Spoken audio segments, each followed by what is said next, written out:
Welcome to పురా local. నేను మీ Hema Malini. Heroine Mehreen ఇటీవల ఎగ్ ఫ్రీజింగ్ గురించి అవగాహన కల్పిస్తూ సోషల్ మీడియాలో ఓ వీడియో షేర్ చేసిన సంగతి తెలిసిందే. అయితే దీనిపై చాలా మీడియా సంస్థలు తప్పుడు వార్తలు రాశాయి. పెళ్లి కాకుండానే మెహరీన్ ప్రెగ్నెంట్ అయిందంటూ ఆర్టికల్స్ పబ్లిష్ చేసి జనాలను తప్పుదోవ పట్టించాయి. తాజాగా వీటిపై మెహరీన్ స్ట్రాంగ్ గా రియాక్ట్ అయింది. ఇలాంటి వార్తలు రాసిన మీడియా సంస్థలు వెంటనే వాటిని డిలీట్ చేసి బహిరంగంగా క్షమాపణలు చెప్పాలని డిమాండ్ చేసింది. ఈ మేరకు సోషల్ మీడియాలో ఓ పోస్ట్ పెట్టింది. కొన్ని మీడియా సంస్థలు వారి బాధ్యతను అర్థం చేసుకుని వార్తలు రాయాల్సిన అవసరం ఉంది. ఎందుకంటే మీడియాలో పనిచేసేవారు వాళ్ళ వృత్తిని గౌరవించాలి.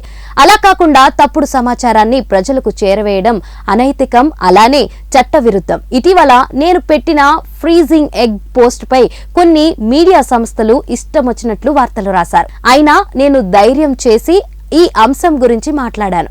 ఫ్రీజింగ్ ఎగ్స్ కోసం అమ్మాయిలు గర్భవతులు కావాల్సిన అవసరం లేదని అందరూ గుర్తించాలనేదే నా ఉద్దేశం.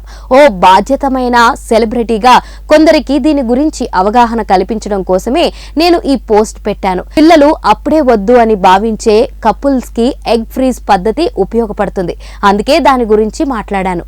కానీ ఇవేమీ ఆలోచించకుండా మీ స్వార్థం కోసం మీరు తప్పుడు వార్తలు రాశారు. నేను ప్రెగ్నెంట్ అంటూ ప్రచారం చేశారు. కనీసం ఇప్పటికైనా ఇలాంటి వార్తలకు ఫుల్ స్టాప్ పెట్టండి, లేకపోతే చట్టపరమైన చర్యలు తీసుకోవాల్సి ఉంటుంది. అలానే నాపై పెట్టిన పోస్టులను తొలగించి బహిరంగంగా క్షమాపణలు చెప్పండి అంటూ మెహరీన్ డిమాండ్ చేసింది.